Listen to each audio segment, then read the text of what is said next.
Welcome to these lectures on the basics of Biblical Greek. Chapter 8. Prepositions and the verb eimi.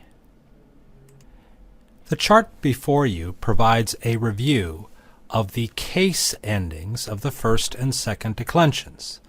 Those case endings are identified by the yellow letters. Reading across, the nominative singular are sigma, nothing, new. In the genitive singular, upsilon, sigma, upsilon. In the dative singular, iota, iota, iota, in each case the iota subscripting, and in the second declension, an ablaut, that is the omicron vowel, lengthens to omega. Accusative singular, new, new, new. Nominative plural, iota, iota, alpha, the alpha of the neuter plural, wiping out the stem vowel of the second declension. Genitive plural, omega nu, omega nu, omega nu. Again, this strong vowel, the omega, wipes out the stem vowel. And the dative plural, iota sigma, iota sigma, iota sigma. And the accusative plural, upsilon sigma, sigma, and alpha. Recall also that the nominative singular neuter and accusative singular neuter are identical, as are the nominative plural neuter and the accusative plural neuter. There are also parallel endings between the genitive singulars of the masculine and neuter and the dative singulars of the masculine and neuter, likewise in the plurals. We've also, at this time, learned all the definite articles for the masculine and feminine and neuter forms. These two should be committed to memory. Ha he ta, tu tes tu, to te to, ton ten ta, hoi hai ta, ton ton ton, tois tais tois, tus tas ta. It is a good thing to keep reviewing these forms. The article, together with the noun, provides the full paradigm, and the article here is very helpful at times in determining whether omicron nu is an accusative singular, masculine, or neuter. Notice the difference in the articles. And it also helps determine the difference between the genitive singular feminine of a stem that ends in alpha and the accusative plural feminine, because both endings are as, but the genitive singular is tes of the article, and in the accusative plural the article is tas. When we learned the genitive and dative last time, it was suggested that key words be used to help translate those forms. That is, if one runs into a genitive, to translate it with of plus the root meaning of the word, or dative, if the form is dative, to use the keyword to in front of the root meaning of the word. We also learned 6 noun rules. The first identifies the difference between the first and second declension as the stem vowel. The second rule reminds that nominative accusative cases of neuter nouns are identical. The third rule, almost all neuters use an alpha in the nominative and accusative plural. The fourth rule is that in the dative singular, the iota subscripts if possible. The fifth rule is that vowels can change their length. The dative singular of the second declension is an example of that, where the omicron lengthens to omega. And rule number 6, in the genitive and dative, the masculine and neuter will always be identical. We just noted those in the charts. The rules are here provided as a review. The other pattern we learned last time was the alternation between alpha and eta in the singular of the first declension. Actually, most nouns follow this form, with alpha changing to eta in the genitive and dative, and then back to alpha in the accusative. This happens in all cases except when the alpha stem follows an epsilon, iota, or rho. Then it remains alpha all the way through the singular. With this brief review complete, we are now ready to turn to this lesson, which looks at prepositions, dependent clauses, the verb aimer, and the predicate nominative. The bulk of our work will be done with prepositions.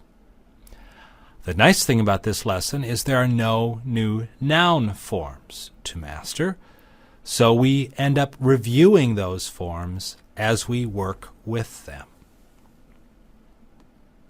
Prepositions. In English, a preposition shows the relationship between two words.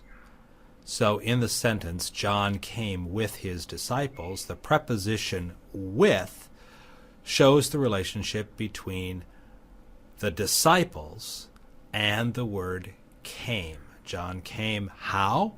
With his disciples. The word following the preposition is its object. So in the sentence above, the preposition is with, the object of the preposition is disciples. The word his modifies the word disciples. Together, the preposition and its object, along with any other related words, make up a prepositional phrase.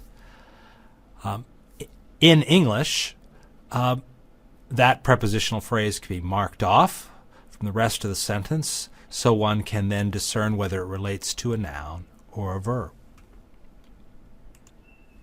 Sometimes in English, the preposition may cause inflection. This occurs in particular with pronouns. It does not happen with nouns. But you can see it in the sentence, the jockey's horse fell onto him. It did not fall onto he or onto his. It fell onto him.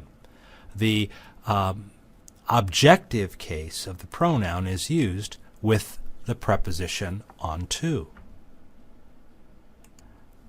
The nice thing about Greek is that prepositions work in almost the very same way as they do in English. The preposition in Greek shows the relationship between two words. This Greek sentence, ho huioi eilthon eis tein oikion, reads, the sons came into the house. The preposition eis means into and shows the relationship between tein oikion, the house, and the verb came, eilthon. As in English, so in Greek, the word following the preposition is its object. Oikion is the object of eis. Oftentimes in a Greek sentence, word order doesn't matter. It's case ending. But with prepositional phrases, order is important. Within a prepositional phrase, the object will always follow the preposition, and usually that's pretty close. Although an article or an adjective or some other short item might intervene, as in the example above. Together, the preposition and its object form a prepositional phrase. We noted in English that a preposition may cause a noun to inflect. In Greek, something similar happens, but there's also something here that's new. Namely, the meaning of the preposition depends on the case of its object. In the example above, because eis is followed by the accusative case, eis means into. The case of the object determines the meaning of the preposition. This is a key element in understanding Greek prepositions. Let me say it again. The meaning of the preposition is determined by the case of its object. With certain prepositions that only govern one case, this is as easy as learning basic vocabulary. A paw governs the genitive case, and it means from or away from when it is followed by the genitive case. Ek, when it is followed by the genitive case, means from or out of. En, when it's followed by the dative case, means in, on, or among. Ace, when it's followed by the accusative case, means into, in, or among. And pros, when it's followed by the accusative, means to, towards, or on rare occasions, with. Notice, again, the case of the object determines the meaning of the preposition. The one nice thing about these 5 is no other case governs them, so you can almost treat them like a regular vocabulary word. Let's look at some examples. Apa tes oikias means away from the house. And notice, although oikias is in the genitive case, when it follows a preposition, we don't use the keyword for the case of. This is a different use of the genitive than possession. So, the keyword goes out and is replaced by the meaning of the preposition. Ek tes oikias means out of the house. Now there the of is not the keyword, it's part of the preposition. En te oikia, the key word for the dative is to or for, but notice that to or for is replaced by in the house. Eis tein oikian means into the house, and pros tein oikian means toward the house. With these 3 prepositions, the rule about the meaning of the preposition depending on the case of its object becomes more important, because dea, meta, and hipa both govern 2 cases, the genitive and accusative. So, if dea is followed by a genitive object, it means through.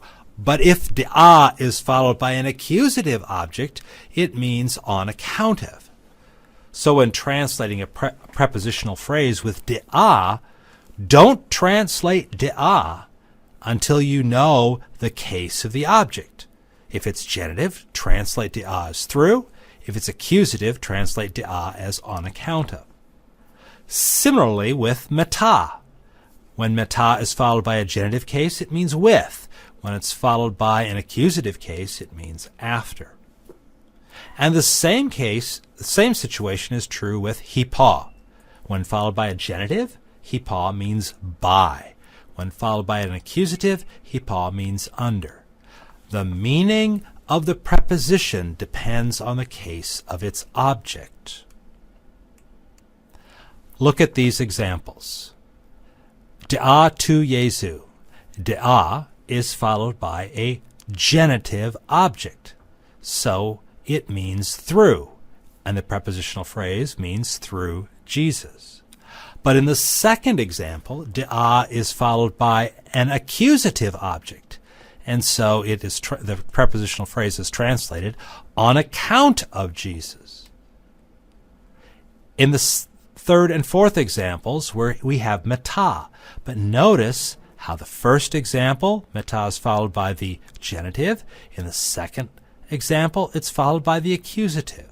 So the first prepositional phrase, meta tu Jesu, means with Jesus. The second prepositional phrase, meta ton Jesun, means after Jesus. The same is true with hipa. When governed by the genitive case, as in hipa tu Jesu, the prepositional phrase is translated by Jesus. But when Jesun is in the accusative case, hipa ton Jesun is translated under Jesus.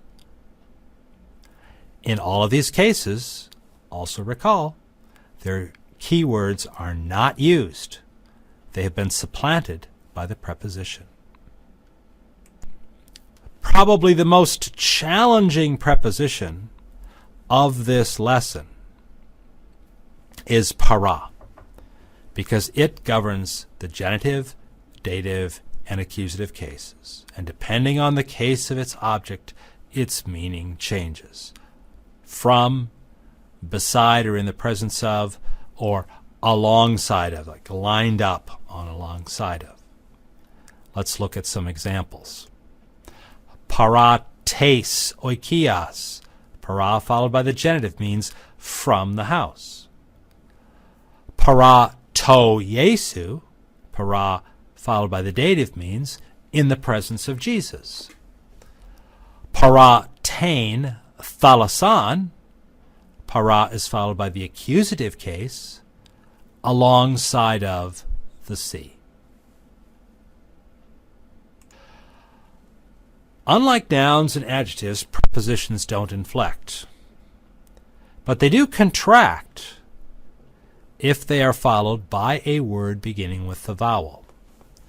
Look what happens to apa when it's followed by autu. The omicron drops out and it becomes apautu. Same with dia, diautu, meta, metautu, para, parautu, hipa, hipautu. Even the preposition ek changes slightly when followed by a vowel, from ek to exautu. In each case, these changes make possible smoother enunciation, and that seems to be the reason for the changes. Now, additional changes occur, a change called aspiration. If the following vowel, which is of course the first vowel in a word, happens to have a rough breathing mark above it, in that case, after the contraction, the hard consonant that stands is aspirated. Notice that horas starts with a rough breathing mark. So it's not up horas, which would cause a break in one's speech, but aphoras, which allows smooth enunciation, no interruption to the flow of air through the mouth. Same, meta horan is contracted to methoran, but even that has a pause in it, so methoran allows air to continue to flow throughout the entire enunciation. And the same thing is true with hipa. Hipa horan, the omicron drops out to hiporan, and to make the enunciation smoother, hiphoran. This is a process called aspiration. It allows the flow of air, spiritus, of course the word for spirit is also the word for wind or breath. It allows air to continue to flow rather than being interrupted. That was a long section on prepositions. Probably the most important thing to remember is that the meaning of the preposition is determined by the case that governs it, and those meanings must be memorized. Now on to a few shorter subjects in this lesson. Dependent clauses. Let's start by defining dependent clauses. A dependent clause is a clause that cannot stand alone.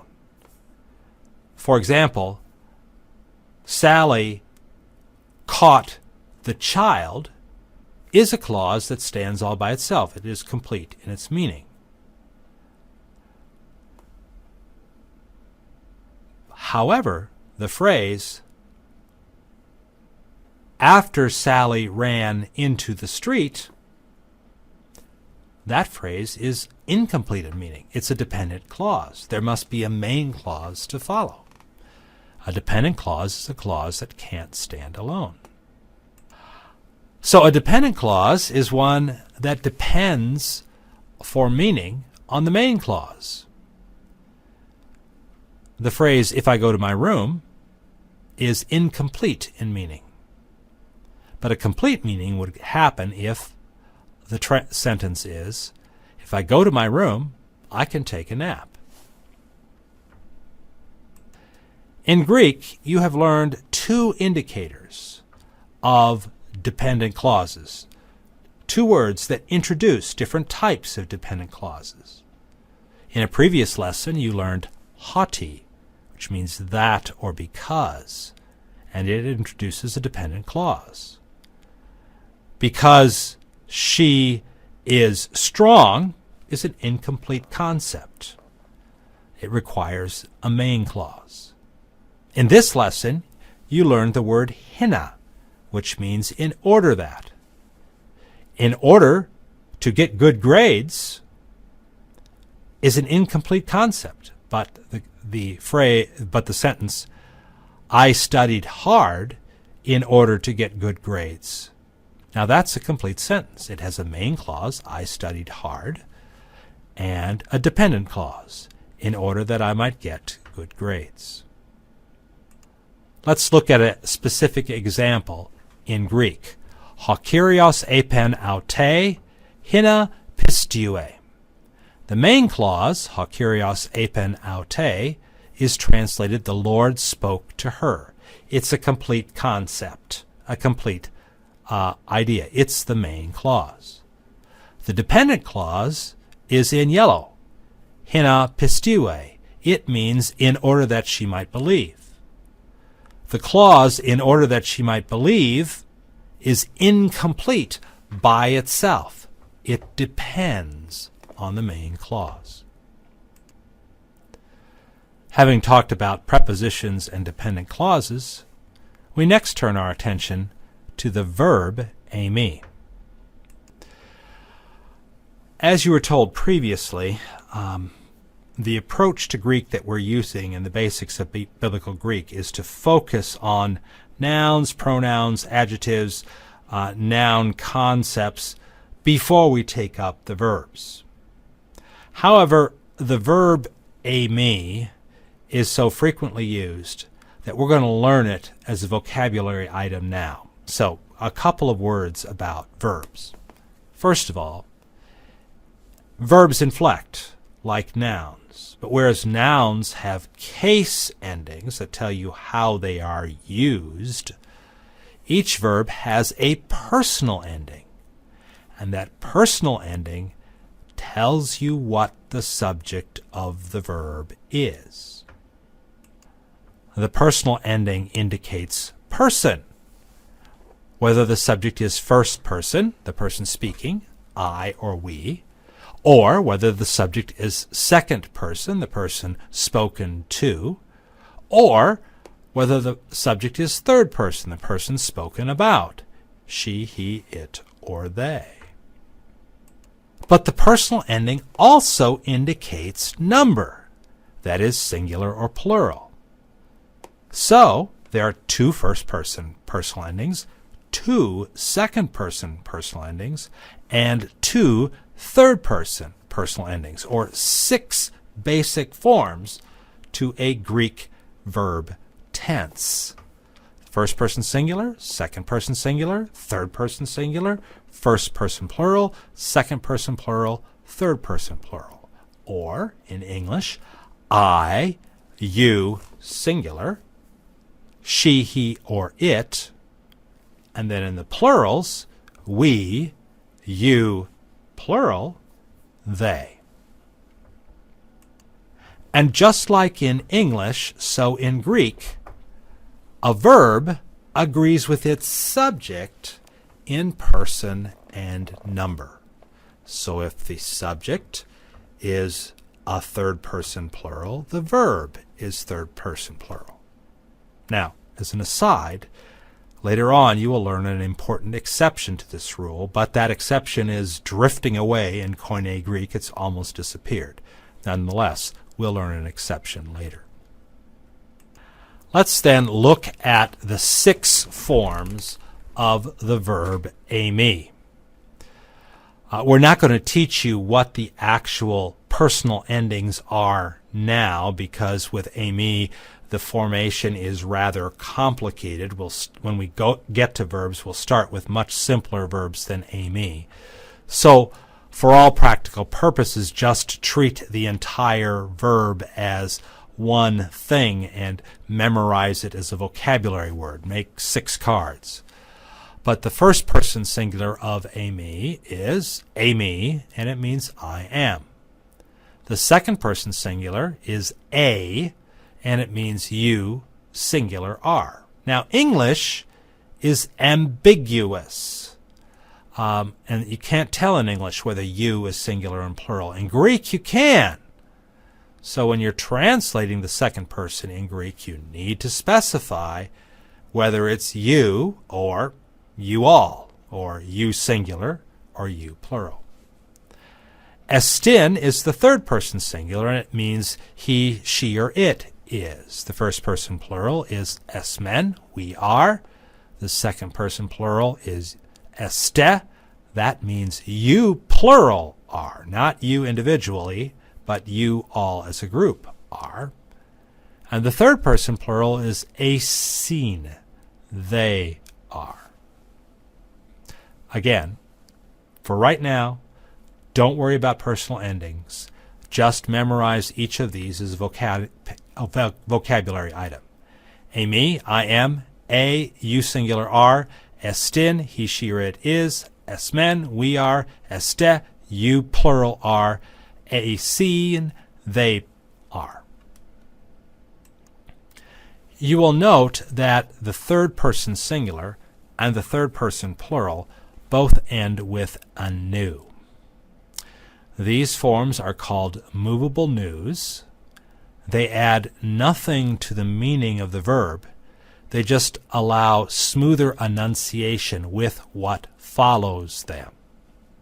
Now, don't worry about that too much at this point, because there's only one time in the New Testament when st occurs without the movable nu, and I don't think there are any times in the New Testament where ac occurs without the movable nu. So it's probably best just to memorize them as estin and esin and leave it at that. So let's look at these words in some sentences. Ego eimi ha poimen ha kalos. I am the good shepherd. The I there is doubled for emphasis. Hemes este ta phos tu kiri, or tu kosmu. You, and here it's you plural, so you all are the light of the world. Jesus' words from the Sermon on the Mount. The next clause from the book of Revelation is interesting. Ego ta alpha kai ta omega. There is no form of a me present, and that occurs also. Sentences without verbs, and so one typically supplies a sentence without verbs with one of the forms of a me. In this place, one would supply a me. Ego e me. I am the Alpha and the Omega. The fourth example uses the second person singular. You are the Christ, the Son of the living God. Zontos. Do you see the word zoe, which means life, in it? Okay, yeah, it's a participle. But again, here it's very important that one recognizes you are is you singular. Peter is not confessing that a group of people are the Messiah, but that Jesus and Jesus alone is. The final example is actually from the Septuagint, from Exodus, the story of when God gave God's name to Moses. Ego eimi, I am ha-on, the being one, or I am who I am. Our final topic is that of predicate nominatives, and we bring this topic up because predicate nominatives show up with the verb eimi. Eimi is a stative verb. It does not describe action done on something, but a state of being. So its predicate, The predicate of a me says something about the subject. In the English sentence, I am a human being, the word human being is the predicate, and it says something about me, the subject. It doesn't describe something onto which I have committed an action.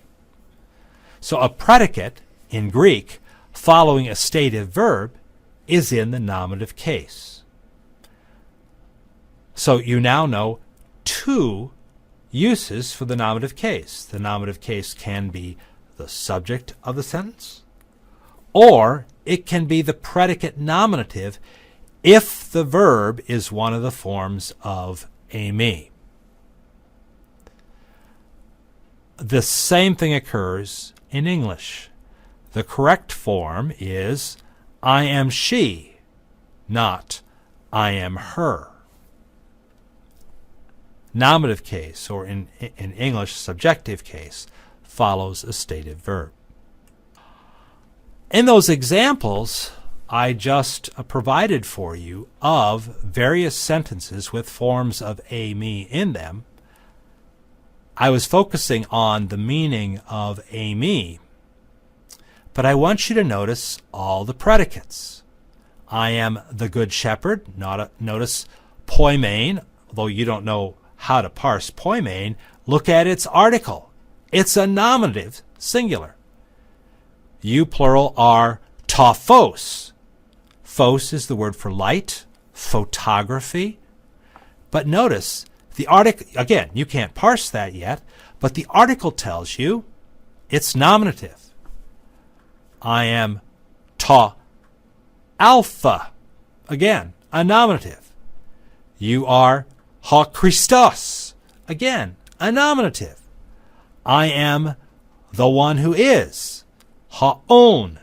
Again, a nominative. These are all examples of predicate nominatives that follow a stative verb, a form of a me. This lesson, Chapter 8, covers prepositions and how they are used, dependent clauses, the verb a me, and the predicate nominative. In terms of prepositions, remember, the meaning of the preposition is determined by the case of its object. Dependent clauses require a main clause. So a clause that starts with hina or haughty is not the main clause. Look for the main idea elsewhere in the sentence. A me is a stative verb with personal endings. So there are 6 forms for the 3 persons and the 2 numbers. Simply memorize those forms. And in a sentence that uses a form of a me, remember that both the subject and the predicate will be in the nominative case. It's a state of being. The predicate says something about the subject, and so agrees with it in case. Now, admittedly, in this last circumstance, once in a while it's a little hard to tell which is the subject and which is the predicate nominative. That's where context can sometimes provide an answer.